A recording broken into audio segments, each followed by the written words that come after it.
túto knihu uvedieme do života za chvíľu. Predtým, poďte si kľudne, môžete ešte je tu pár miest úplne vpredu. Poďte smelo. Poďte ešte kľudne aj úplne sem môžete ísť. Poďte smelo ďalej. No, tak táto kniha si žiada trošku také vysvetlenie. Monika, prosím ťa, čo teba ako výtvarničku napadlo, že takúto knihu robiť? Ako ten nápad vznikol? No, ja som chcela spraviť vždycky nejaký projekt so starými ľuďmi. A keď som sa k tomu konečne odhodlala... Tak, úplne na dotyk, ten mikrofón. Tak najprv som nemala samozrejme ujasnené, že o čom by to malo byť, ale keďže som výtvarnička a väčšinou...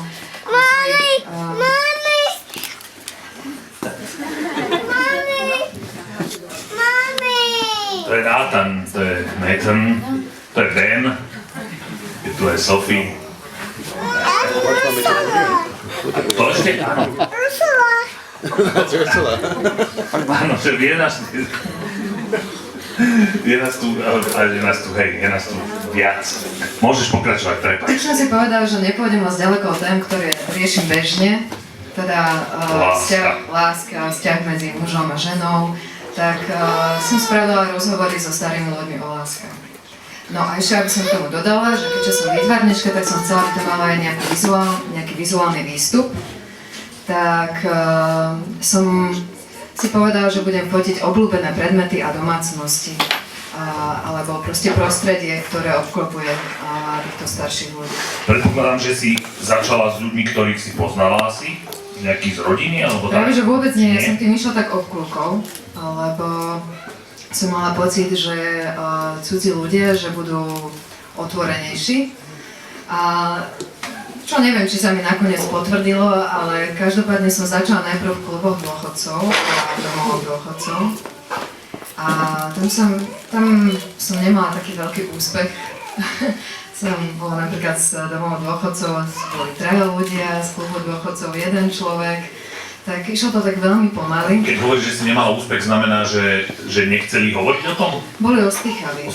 Hej, mám pocit, že to prostredie toho domovu dôchodcov, že mali nejakú bariéru kvôli tomu, že tam skôr ľudia sa tak, neviem, sú tam takí uzatvorenejší.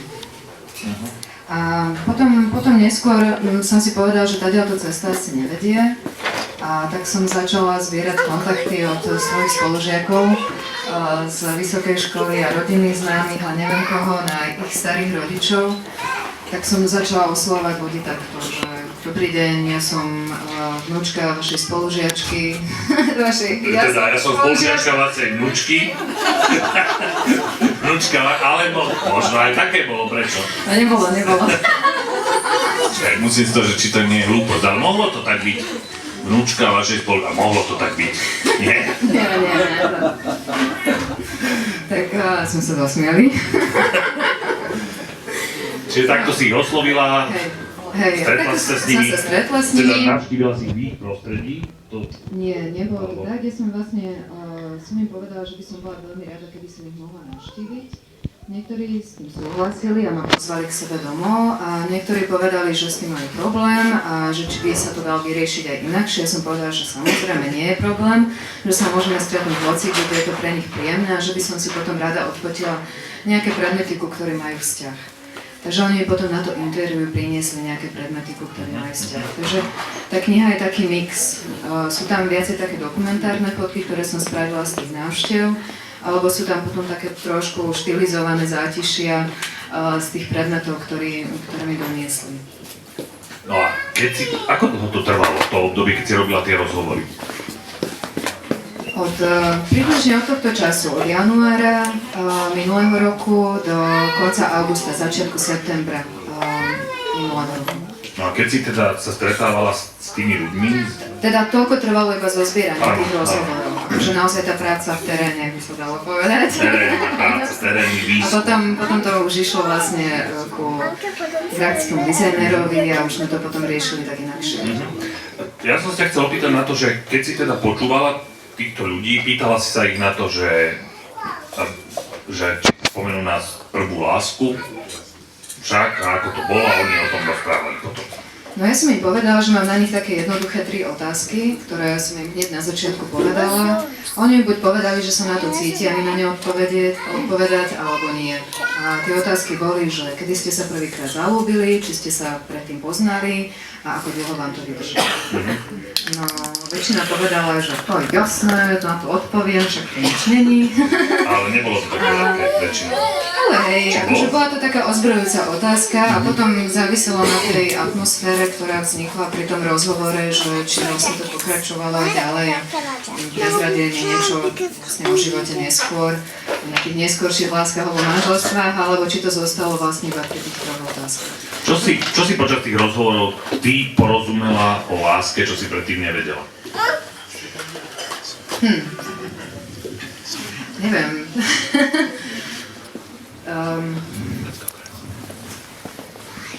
To ma zaskočilo teraz, sa priznám, ale ja mám skôr taký pocit, že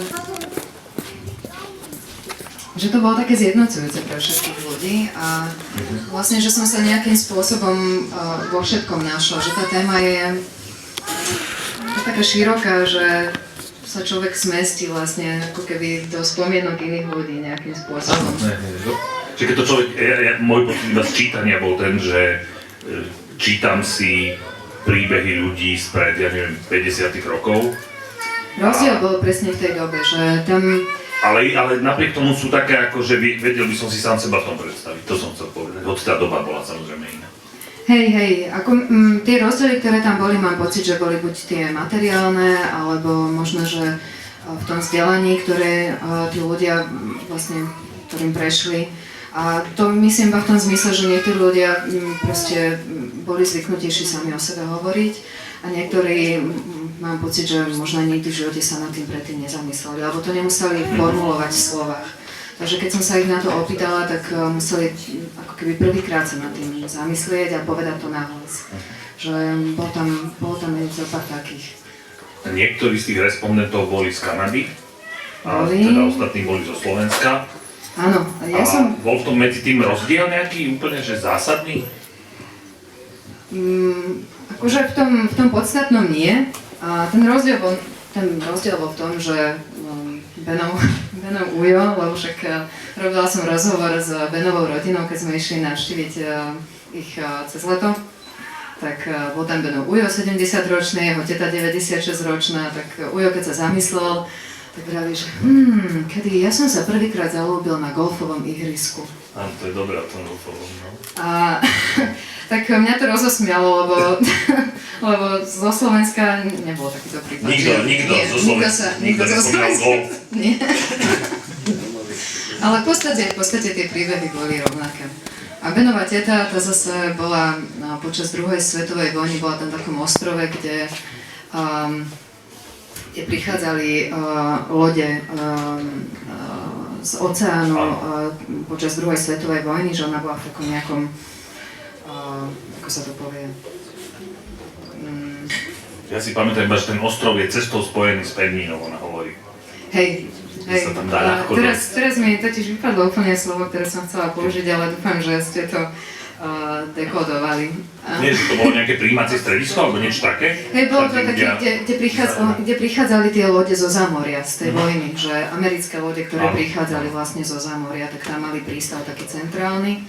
A ona pochádzala odtiaľ z tej dediny, tak jej príbeh bol trochu ovplyvnený akože tým, lebo najprv sa zalúbila vlastne do takého chlapca, ktorý odišiel preč robiť niekde zubára, medzi tým sa stretla s nejakými vojakmi, čo tam prišli, ale potom vlastne zistila, že ten chlapec, ktorý odišiel, že bol ten najlepší a tak.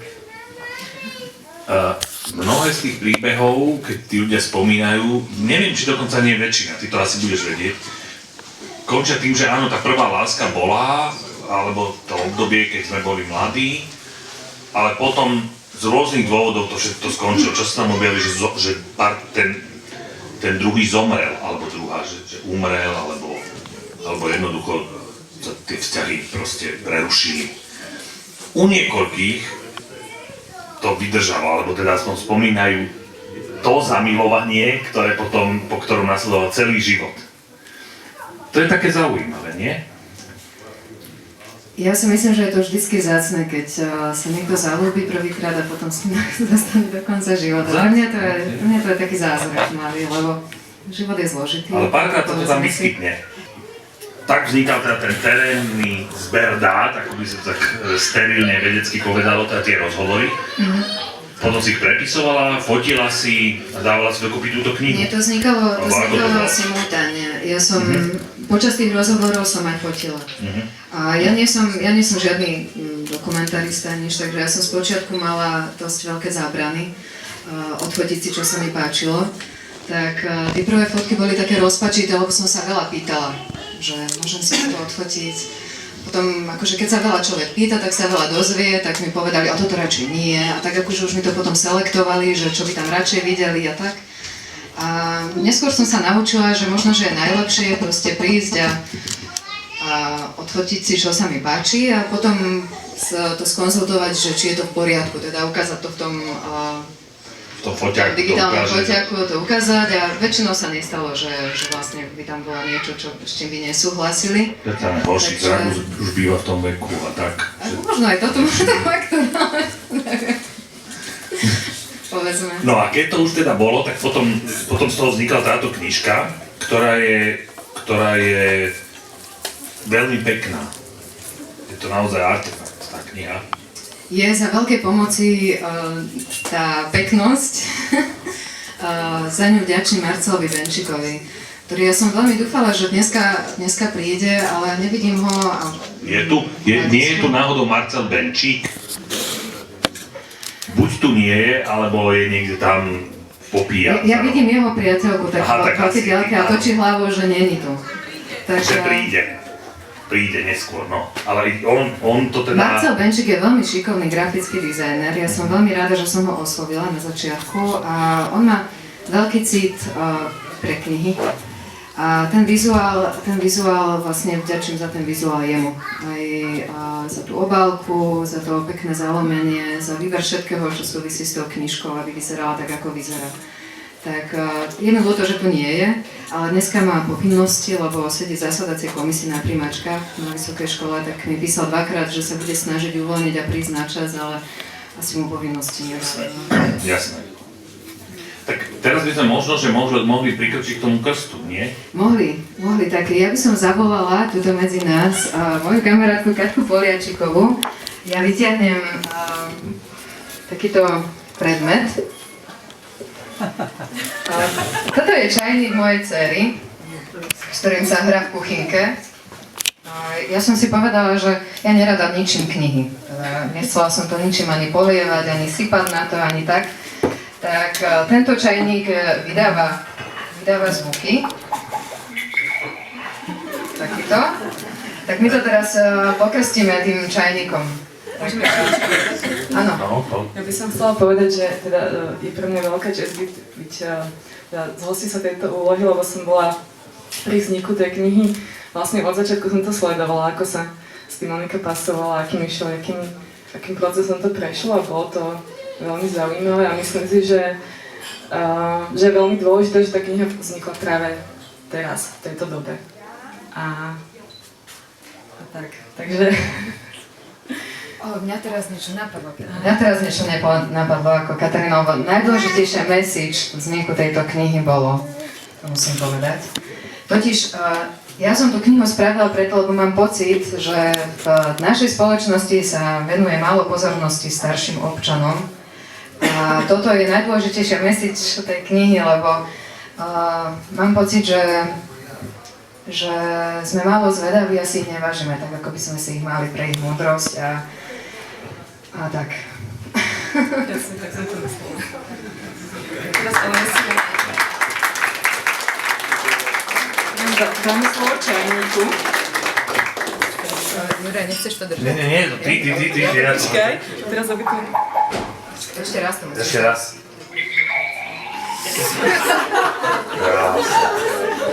Krásne, tá kniha je pokrstená. Kniha je pokrstená zázračným čajníkom.